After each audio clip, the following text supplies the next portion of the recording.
नमस्कार, मैं हूं कुलदीप कुमार राउत और आप देख रहे हैं फॉरएवर न्यूज। दर्शकों, जिस तरीके से बिहार में इंडिया अलायंस की हार हुई है, उसके बाद कांग्रेस पार्टी लगातार बैठक पर बैठक कर रही है, मीटिंग पर मीटिंग कर रही है। जो आखिरकार हार के पीछे का कारण क्या है, वो तमाम नेताओं के साथ, तमाम जो प्रदेश के संगठन के जो नेता है, जो मुखिया है, सबके साथ राहुल गांधी, सोनिया जी समेत मल्लिकार्जुन खड़गे मीटिंग कर रहे हैं और आगे क्या करना चाहिए, आगे का कदम क्या होना चाहिए, इस पर चर्चा किए थे।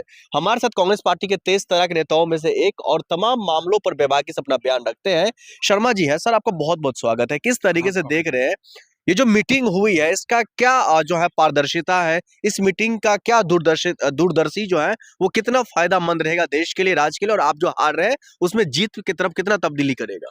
देखिए, आज पूरे देश के कांग्रेस के वरिष्ठ नेताओं की बैठक इंदिरा भवन में हुई है और बहुत सार्थक मीटिंग हुई है।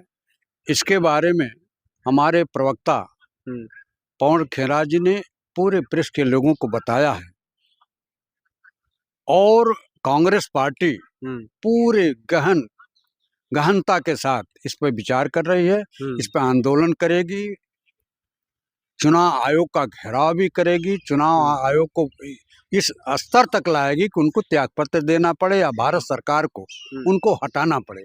चूंकि इस सारा का सारा एसआईआर जो चुनाव आयोग ने बिहार चुनाव में बेईमानी कराई है, कानून की धज्जियां उड़ाई है, जो ये निजी तौर पर बेईमानी करके भारतीय जनता पार्टी को आशातीत सफलता दिलाई है और चुनावी जीत नहीं है और बिहार की जनता की हार नहीं है।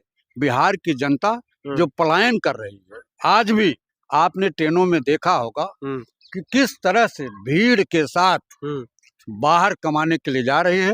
बिहार में पलायन आज भी उसी तरह से है जैसे कल था। नहीं शर्मा जी, आप जो एसआईआर पर सवाल खड़ा कर रहे हैं, जो एसआईआर के तहत जो वोट काटा गया या नया वोट जोड़ा गया या उसी के चलते हमारी पार्टी की हार हुई, यानी कि इंडिया अलायंस की, वही एसआईआर अब उत्तर प्रदेश में होने जा रही है, हो रही है।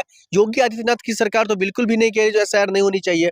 बीजेपी को कोई दिक्कत नहीं है, तो फिर इंडिया अलायंस को क्यों दिक्कत है? देखिए, एसआईआर का विरोध कोई भी पार्टी नहीं कर रही है, उसके तौर तरीके पर विरोध हो रहा है। अब आप बताइए, आसाम में चुनाव हो रहा है, होने वाला है, बिहार में चुनाव हो चुका है।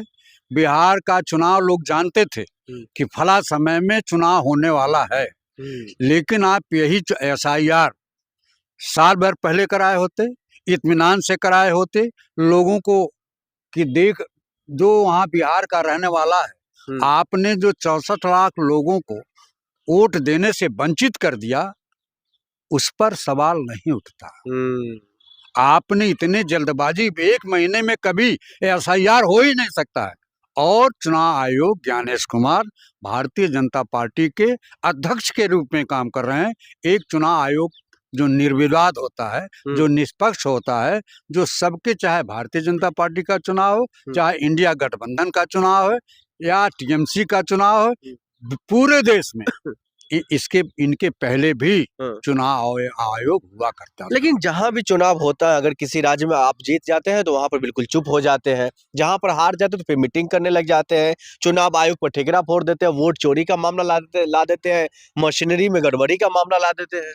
एक बात आप बताइए, आप पढ़े लिखे प्रबुद्ध वर्ग के, आप लोकतंत्र के चौथे स्तंभ के पाया है, सजग प्रहरी है कि लोकतंत्र कैसे रहेगा, लोकतंत्र कैसे मजबूत रहेगा, इसके आप चौथे स्तंभ हो।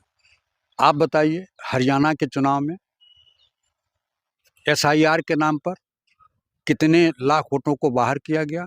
यहाँ तक एक बाहरी जो औरत है, महिला है, उसके नाम पर कई जगह वोट पड़ते हैं। चुनाव आयोग का सो रहा था, चुनाव आयोग देखा नहीं।